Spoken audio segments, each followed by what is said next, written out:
ನಮಸ್ಕಾರ. ನಾನು ಇವತ್ತು ಬಾಗ್ಲೂರು ರೋಡಲ್ಲಿ ವಿನಾಯಕ ನಗರದಲ್ಲಿರೋ ಶ್ರೀರಾಮ ಮಂದಿರ ಹತ್ರ ಬಂದಿದ್ದೀನಿ. ಇಲ್ಲಿ 3 ದಿವಸ ಶ್ರೀರಾಮನವಮಿ ತುಂಬಾ ಅದ್ದೂರಿಯಿಂದ ಆಚರಣೆ ಮಾಡ್ತಾರೆ. ಭದ್ರಾಚಲಂ ಶ್ರೀರಾಮನವಮಿ ಉತ್ಸವ ಹೆಂಗೆ ನಡೆಯುತ್ತೆ ಅದೇ ತರ ಇಲ್ಲಿ ನೆರವೇರಿಸ್ತಾರೆ. ನಿನ್ನೆ ಬಂದು ತುಳಸಿ ಪೂಜೆ, ಧ್ವಜಾರೋಹಣ ಎಲ್ಲ ಕಂಪ್ಲೀಟ್ ಆಯ್ತು. ಇವತ್ತು ಬಂದು ಬೆಳಗ್ಗೆ ಹೋಮ ಇತ್ಯಾದಿ ಎಲ್ಲ ಕಂಪ್ಲೀಟ್ ಮಾಡಿದ್ರೆ ಈಗ ಸಾಯಂಕಾಲ ಬಂದು ರಾಮ ಸೀತಾ ಅವರ ಮಾತುಕತೆ ಎಲ್ಲ ನಡೆಯುತ್ತೆ. ಏನು ಕೊಟ್ಟು ತಗೊಂತಾರೆ ಮದುವೆಗೆ ಎಲ್ಲ ಅಂತ ಹೇಳ್ಬಿಟ್ಟು ನಾಳೆ ಕಲ್ಯಾಣೋತ್ಸವ ಇದೆ ಬೆಳಗ್ಗೆ 10 ಗಂಟೆಗೆ. ಸೊ ಈಗ ಬಂದು ಸೀತಾರಾಮರ ಮಾತುಕತೆ ಇದೆ, ಬನ್ನಿ ನಿಮ್ಗೆ ತೋರಿಸ್ಕೊಡ್ತೀನಿ.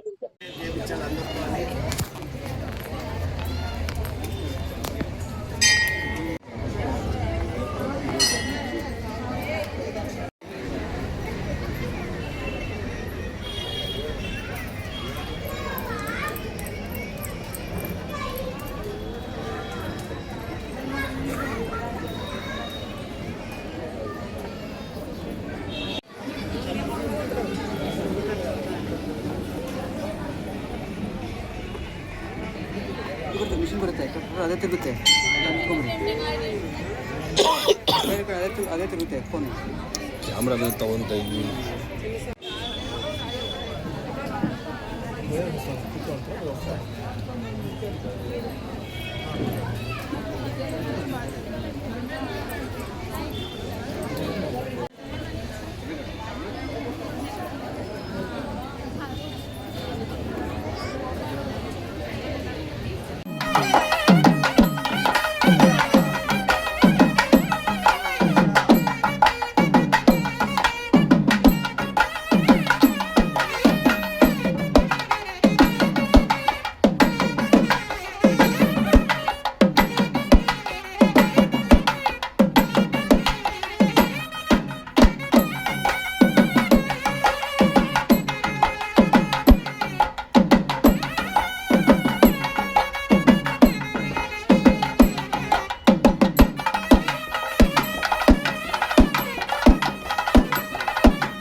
सर्वाणि रूपाणि विचित्य धीरः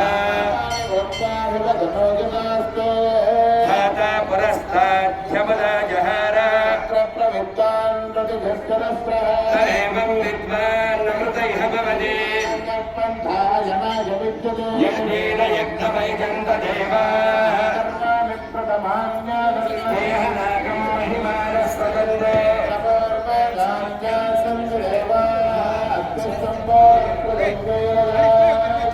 विश्वकर्मणः सर्वज्ञाने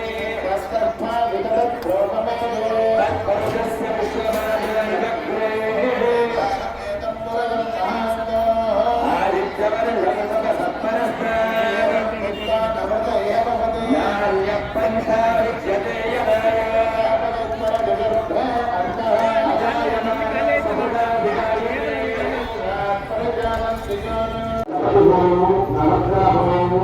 సుదర్శన స్వామి హోమము శ్రీసూక్త పురుషసూక్త హోమాన్ని కూడా కళ్యాణోత్సవ సందర్భంగా కళ్యాణోత్సవ హోమాన్ని కూడా జయప్రదంగా ఈరోజు మహాపూర్ణాలతో ముగిసింది.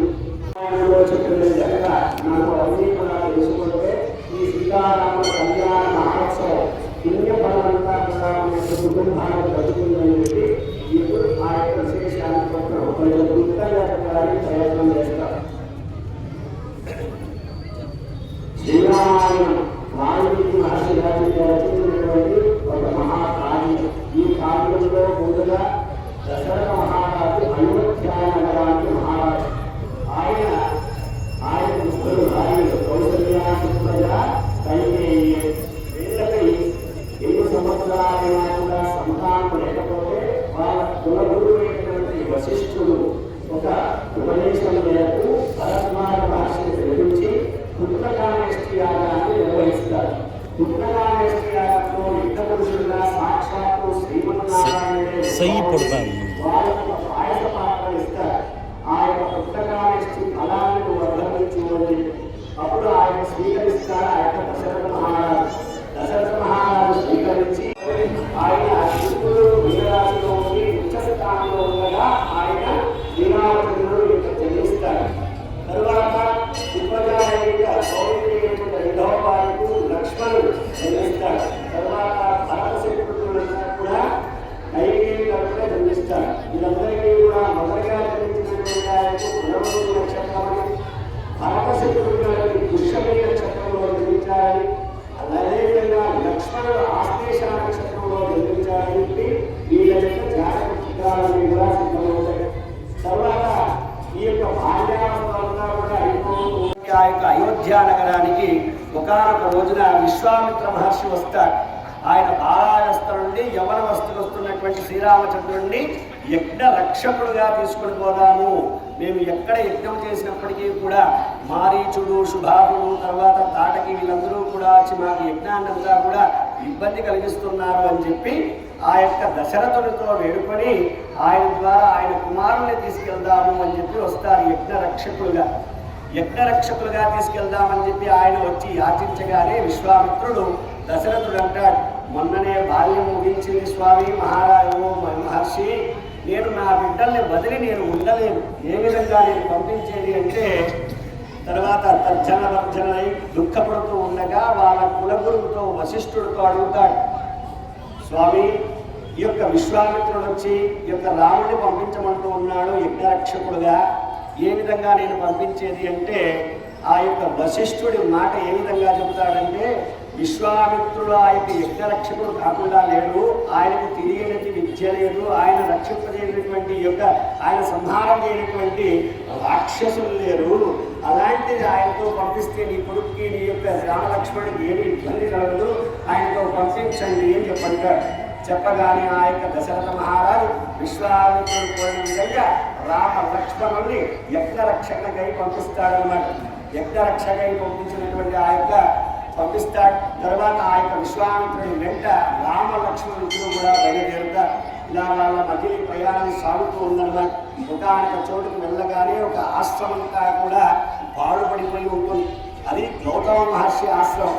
అక్కడ అడుగుతారు రామలక్ష్మణుడు, ఓ మహర్షి, ఓ గురువు గారు, ఈ ఆశ్రమం ఇంత పూర్వం ఎంతో వైభవంగా ఉండేది, కానీ ఇప్పుడు ఈ విధంగా చాలా ఇబ్బందిగా ఉంది, ఇంకా కూడా పాడైపోయింది, ఈ విధంగా ఉంది, ఇది ఎవరి ఆశ్రమం అని అడగగానే నా యొక్క విశ్వామిత్రుడు చెబుతా, ఇది గౌతమ మహర్షి అహల్య యొక్క ఆశ్రమం. ఈ యొక్క ఆశ్రమంలో పూర్వకాలంలో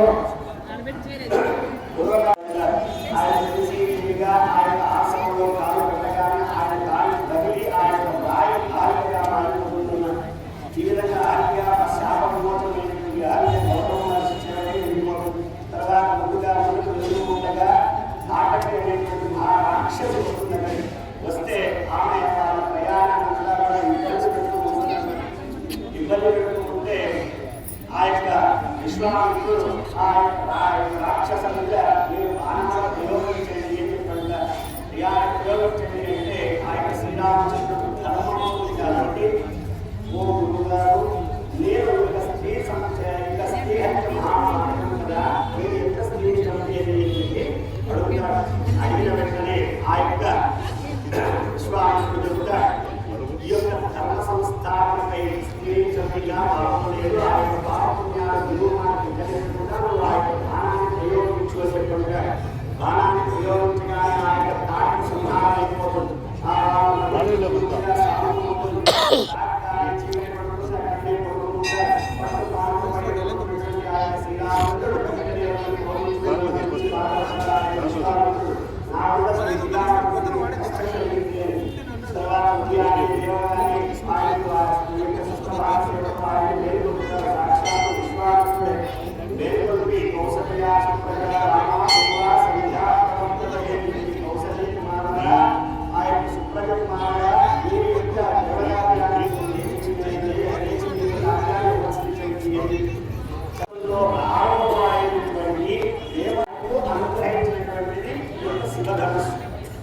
దక్షయజ్ఞ కాలంలో సాక్షాత్తు పరమశివుడు దక్షుడు నిర్వర్తించినటువంటి ఆ యొక్క నిరీశ్వర యాగములు దేవతలన్నీ కూడా సంహారం చేయాలని చేపట్టినటువంటి ధనస్సు.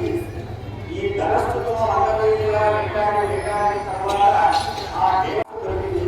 ఆ వాక్సులో మాకు ఒక సీతమ్మ తల్లి ఆమె ఉద్భవమని, నేను సీతని అని చెప్పి మీరు నన్ను పోషించండి అని చెప్పి ఆమె ఉద్భవమని ఆమె చెప్తున్నారు. చెప్పగానే ఆ యొక్క జనక మహారాజు మహాప్రసాదం చెప్పి అప్పటిదాకా పిల్లలైనటువంటి ఆ యొక్క సీతమ్మని స్వీకరించి తన పుత్రికగా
విశ్వామిత్రుడు జనక మహారాజుతో వేడుకొని కానీ ఆ మాటను కుశపుత్రుడు తెలియజేయగానే కుశపుత్రుడు కూడా తన కుమార్తెలు మా అన్నగారు నా కుమార్తెలలో ఎటువంటి యొక్క అభిమానంతో ఉన్నారో అని చెప్పి తన కుమార్తెలు ఎటువంటి మాట్లాడాలని లేకపోతే జరగకుండానే ఆ యొక్క భరతుడికి శత్రుఘ్నుడికి కూడా కుశపుత్రుడి కుమార్తెలైనటువంటి మాండవి సుతకీర్తి ఇద్దరిని కూడా వివాహం జరిపిస్తారన్నమాట.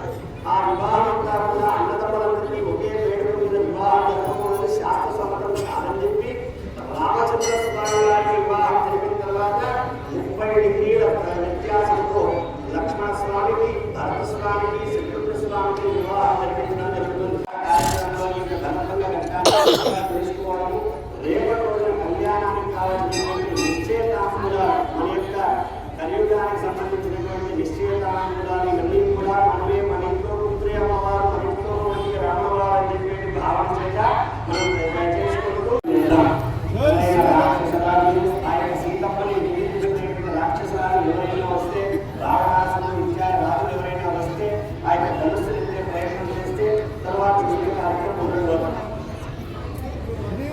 జై రామ్ జై జై రామ్ రామ్.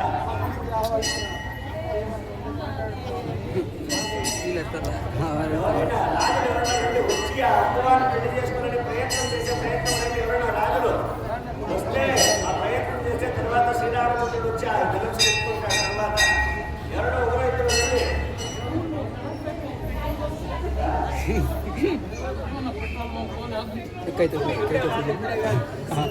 మళ్ళీ నెక్స్ట్ అది ఎవరండి రామచంద్ర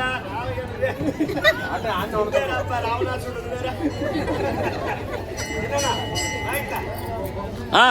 వాయిన్ సరిపోతాడు రావణాసురు సీనన్ సరిపోతాడు.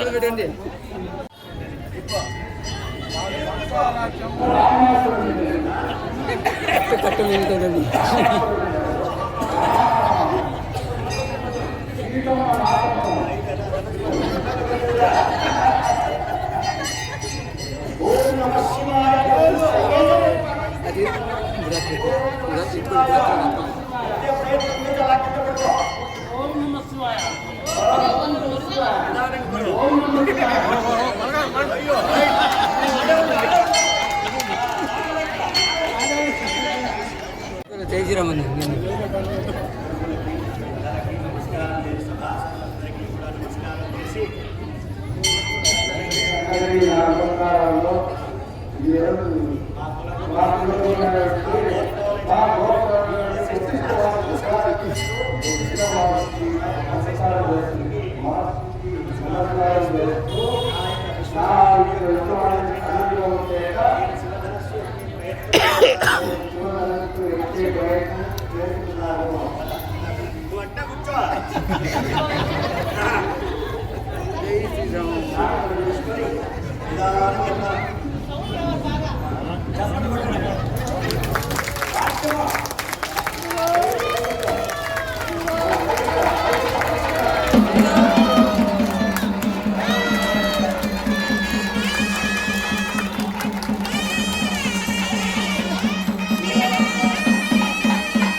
రాముడు వెయిట్ చేస్తాడు ఇక్కడ ఏదో ఒక ఎయిర్పోర్ట్ ఏదైనా ఒక దాచింగ్ అని చెప్పి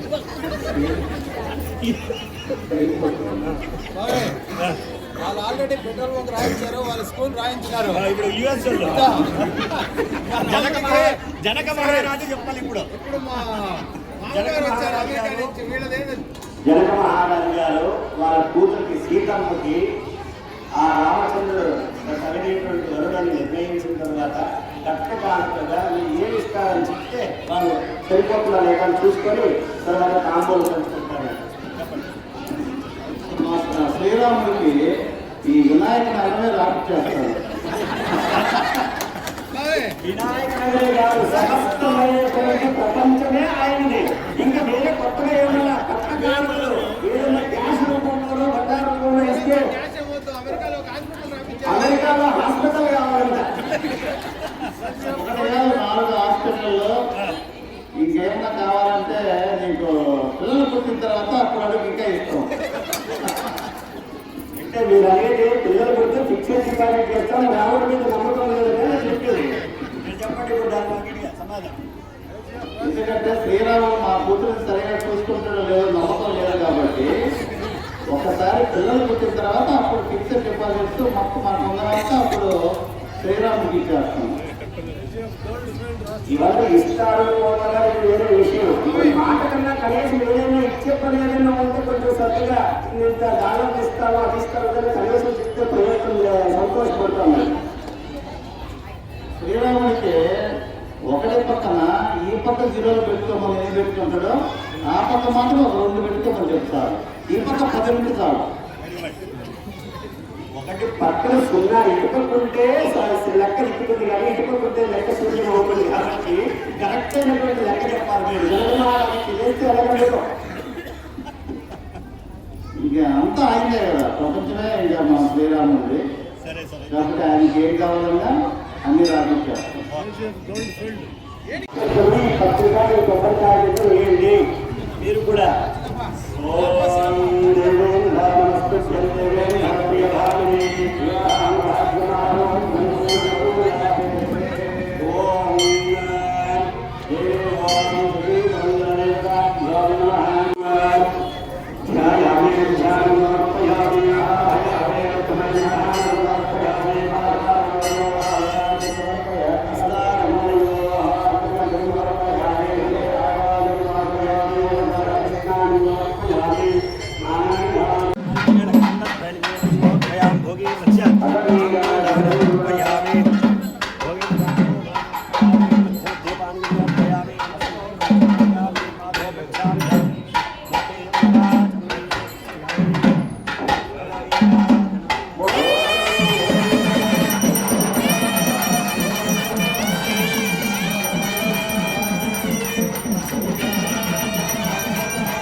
వాచాదత్త మయాదేవి రామార్థం స్వీకృత త్వయా కన్యా అవలోకన విధౌ నిశ్చితత్వం సుఖీ భవ.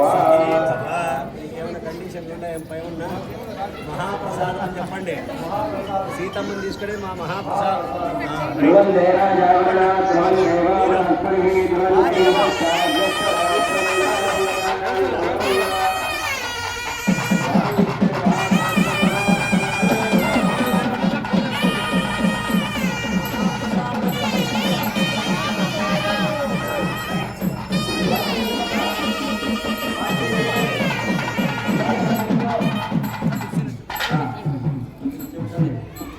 మీరు పలకండి.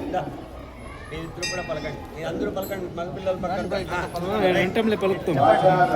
వాచాదత్త మయాదేవి రామార్థం స్వీకృత మయా వర అవలోకన విధౌ నిశ్చితత్వం సుఖీ భవ. మీరు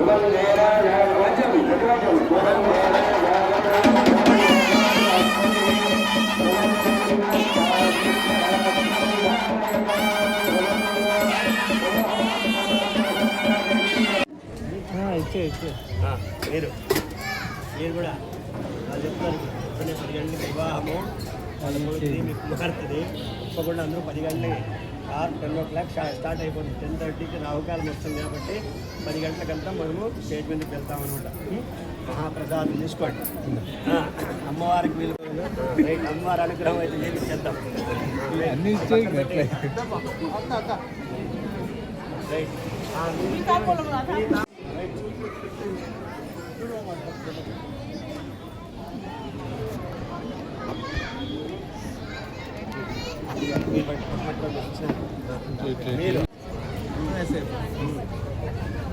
మీరు తెచ్చిన వాళ్ళకి ఇవ్వండి.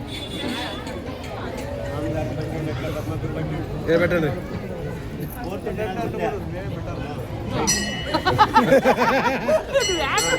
మీ తరఫున వాళ్ళందరికీ ఇచ్చేయండి. అక్కడికి మీరు వాళ్ళకి ఇచ్చేయండి. అందరూ తీసుకోండి.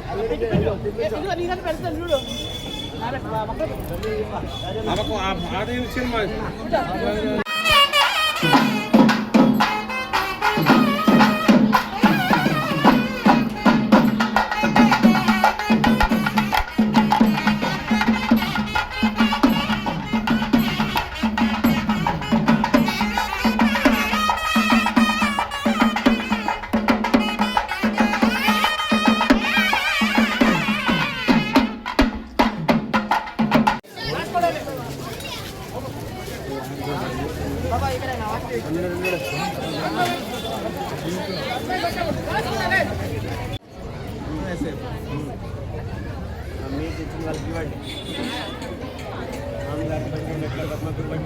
పెట్టండి.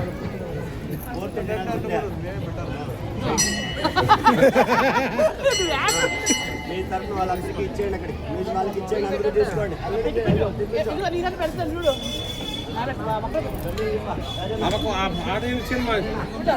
ఆ